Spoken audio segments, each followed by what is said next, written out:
A vida por trás das muralhas da prisão que virou o pesadelo dos criminosos. Você vai ver agora porque nem os chefões do crime mais poderosos fogem do complexo de Bangu, no Rio. Pela primeira vez, uma equipe de reportagem teve acesso irrestrito à maior cadeia pública do país. 48 cubículos de 6 metros quadrados, no centro do maior complexo penitenciário do país. Celas à prova de fuga, cercadas por uma muralha de cor pálida, vigiadas noite e dia por homens armados e monitoradas à distância por um circuito de TV. Esta é Bangu 1, a menor e mais temida penitenciária deste lugar. Bangu 1 foi construída no fim dos anos 80 para receber os bandidos mais perigosos do Rio. Sequestradores, traficantes, criminosos ligados ao comércio internacional de armas e drogas. Nunca havia sido autorizada filmagem da dura rotina dentro da penitenciária. Você vai ver como o preso é recebido, a maneira como se impõe disciplina. A partir de hoje, vocês vão ser observados diariamente a conduta de cada um. E como funciona o esquema de segurança, desde a portaria que dá acesso à rua.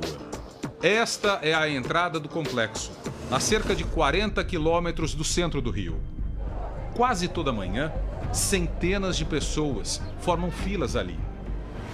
As unidades penais de Bangu recebem 1.500 visitantes por dia. Até a comida dos presos passa pela revista. 200 metros depois da entrada principal, existe uma segunda portaria. Logo a seguir, aparecem as primeiras penitenciárias.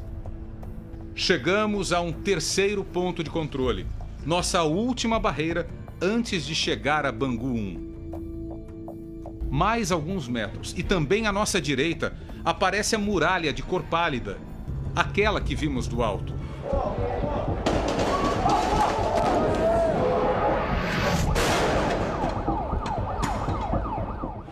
Esta é a porta de entrada da penitenciária Laércio da Costa Pelegrino, mais conhecida no Brasil como Bangu 1. Daqui onde nós estamos, já dentro do complexo penitenciário, até o interior das galerias, vamos passar por 8 pontos de controle, também chamados de cortinas de segurança. Nenhuma das 26 unidades prisionais deste lugar é tão segura quanto Bangu 1. Primeira porta tem uma dupla face metálica com barras de ferro por dentro. E aqui logo o primeiro detector de metais. Apitou. Vamos ver se é o centro. Relógio. Relógio.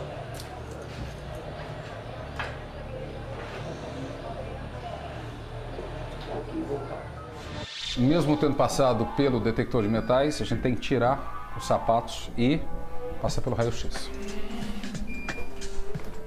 O raio-x identifica claramente ali 2 pedaços de metal, são 2 pequenas barras metálicas na sola do sapato.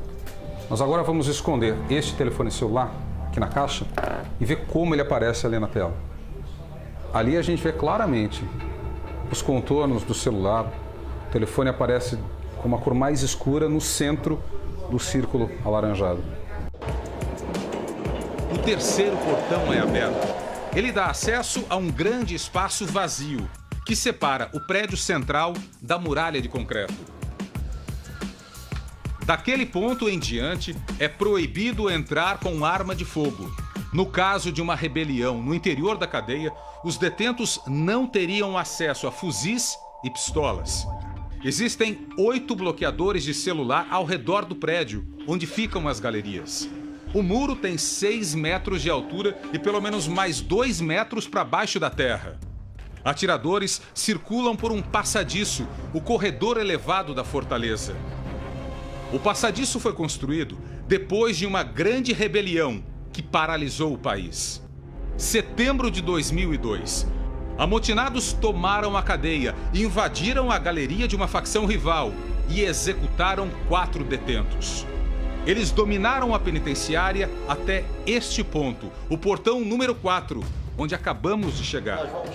Entramos agora na parte mais importante de Bangu 1, o corredor que dá acesso às galerias. Essa porta só é aberta quando a de trás já foi fechada. Essa já é a quinta porta. E aqui do lado esquerdo, mais um detector de metais. Deve apitar por causa do microfone, né?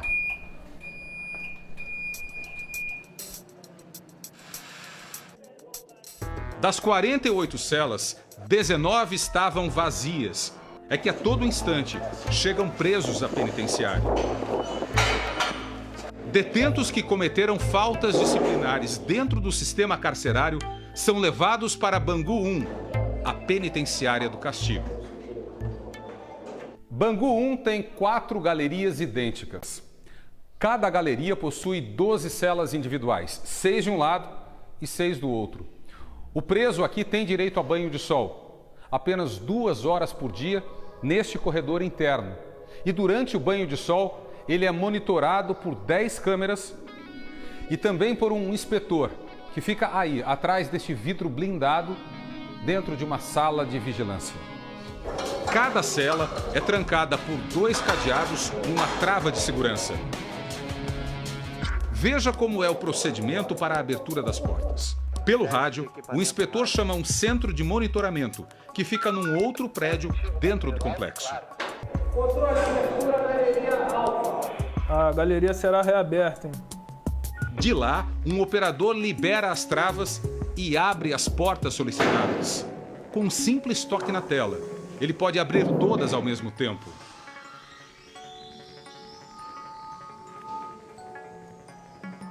As portas de ferro são abertas e se chocam contra as paredes de concreto.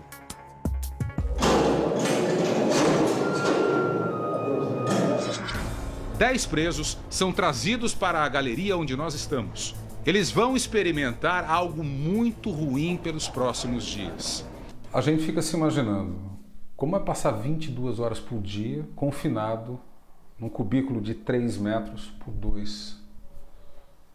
É o que a gente vai provar agora por alguns minutos. Vamos fechar a porta da cela e vamos ver qual é a sensação.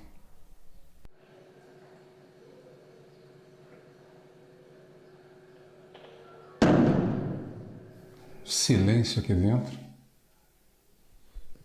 Mais ou menos escuro, tem apenas uma entrada de luz ali em cima. E é de fato muito pequeno, só tem espaço para essa cama. É uma cama de concreto com um colchonete. Logo ali atrás, a mesinha também de concreto, uma divisória e ali um chuveiro com o chamado boi para as necessidades. Só a imaginação já gera uma sensação de claustrofobia, uma aflição, deve ser algo horroroso, deve ser algo terrível. Acho que já deu, né? Já deu para sentir. Sair logo daqui.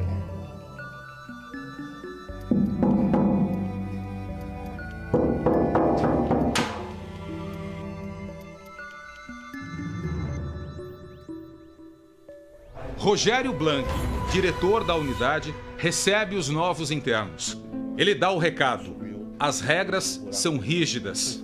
Não pode riscar a parede, não pode sujar a cela de vocês.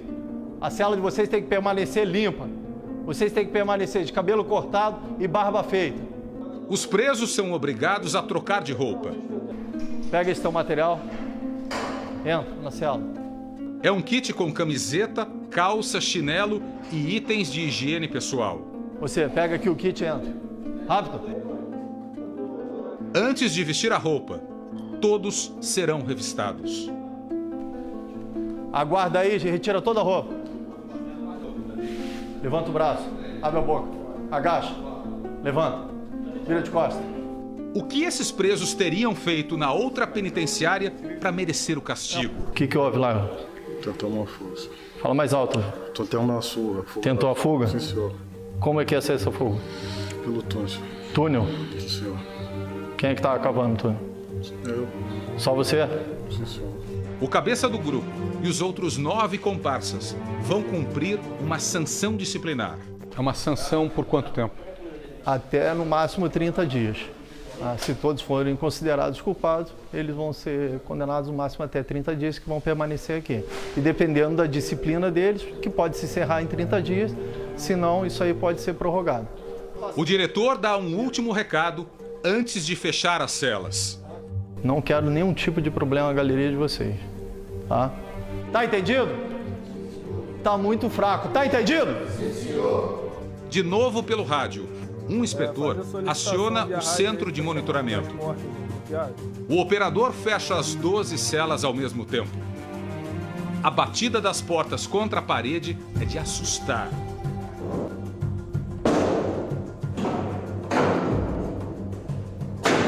Os presos não têm direito a aparelho de TV. Também não podem acender ou apagar a luz da própria cela, pois a lâmpada fica do lado de fora sem interruptor. Naquele bairro, na zona oeste do Rio, a temperatura já passou dos 43 graus. Ainda assim, em Bangu 1, o detento não tem direito a ventilador. Existe alguma transgressão de direitos humanos dentro de Bangu 1? Não. Bangu 1 tem a área permitida, que é prevista em lei, de 6 metros quadrados por preso. Ele tem o banho de sol dele com a mesma carga horária que é da Lei de Execuções Penais. O que Bangu 1 traz de desconforto para o preso é um aparelho de televisão que não é direito, é uma concessão. Eventualmente um ventilador, que também não é direito, é uma concessão. As celas têm o arejamento normal, que a própria natureza dá em Bangu 1. A gente entende que esses outros tipos de conforto são para aqueles presos que efetivamente estão merecendo. A penitenciária de Bangu 1 também é hoje destinada a homens punidos com o chamado RDD, o Regime Disciplinar Diferenciado. A Justiça recomenda o RDD para detentos que cometem crimes de dentro da cadeia. Passa à frente. Frente para o fundo. A disciplina lembra a de um quartel. A disciplina é a única maneira para ele poder sair daqui e continuar a vida dele no cárcere até conseguir a liberdade. Teria Bangu 1 se transformado numa penitenciária cruel e realmente à prova de fugas? Hoje, a maneira que Bangu 1 está, hoje em dia ninguém foge. A estrutura de segurança que a gente tem, a capacitação do servidor, hoje aquilo não ocorreria aqui. Se a rebelião de 2002 ocorresse hoje, uma decisão seria tomada: chamar o grupamento de intervenção tática. A tropa invadiria a penitenciária pelo passadiço lateral para evitar um confronto armado. Um pequeno grupo avança e dispersa os amotinados com bombas de efeito moral.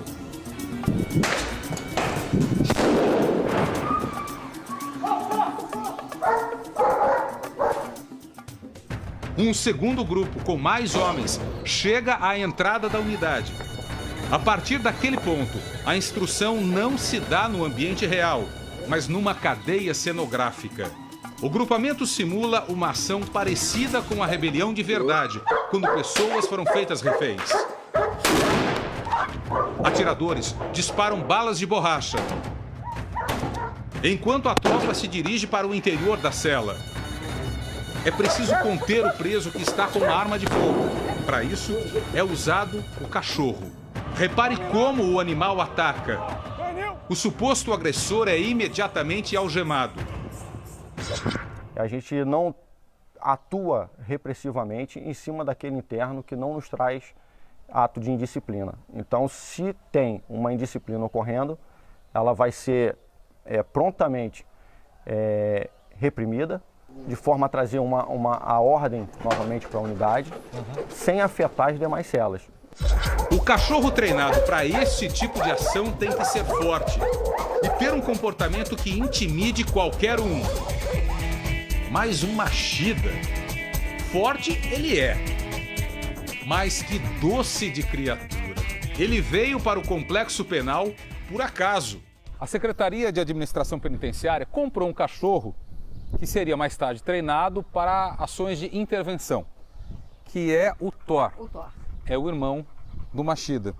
E o Machida, filhotinho, tinha um problema de saúde grave, um problema na coluna. Ele jamais poderia ser utilizado para esse tipo de ação. Exatamente. Aí o dono do Machida deu o cachorro aqui para o pessoal de Bangu. Ele veio de graça. Veio de graça, veio de graça. E com esse problema, ele ainda tem esse problema na coluna, então a gente teve que utilizar ele no faro, que não tem impacto, não tem nada, utiliza apenas o faro dele, o narizinho. E com isso, hoje o Machida, ele é a excelência aqui no canil.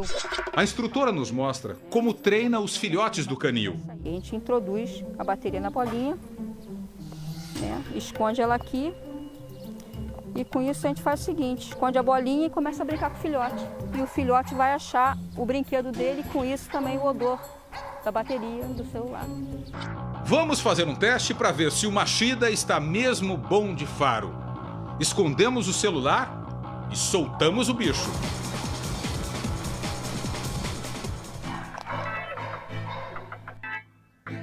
De um jeito próprio, Machida sinaliza à instrutora que encontrou o que procurava. Cadê? Cadê, Machida? Cadê? Isso! Paga a bolinha! Ele senta e ela já sabe que ele encontrou alguma coisa. Sentou, olhou, uma banada de cauda diferente, um olhar diferente. Ela já sabe que ali tem alguma coisa que é para ele, né? É o que ele quer. Note a diferença. Busca. Isso. Cadê, garota? Busca. Isso. Quando Paco, um pastor belga, sente cheiro de munição, parece cavar com as patas da frente.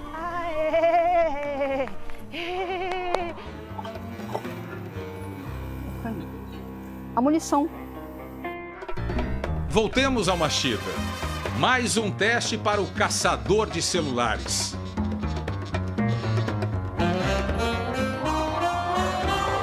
Missão dada, missão cumprida. Sentou. Como recompensa, Paga. Machida ganha o direito de brincar com a bolinha.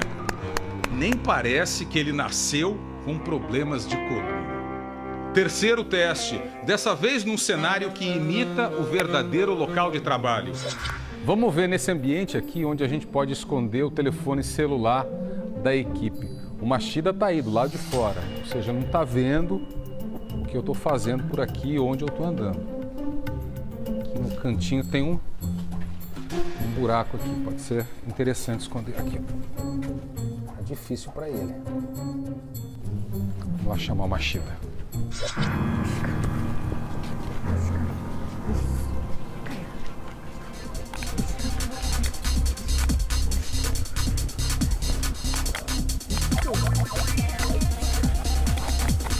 Opa! Sentou. Agora o simpático xará de Lyoto Machida, o campeão de artes marciais, está sendo treinado para farejar algo ainda menor, o chip do celular. São moléculas, partículas de moléculas que são liberadas, né, do plástico ou da bateria do celular, que pra gente não sente cheiro de nada. Vai sentir o cheiro de quê? Mas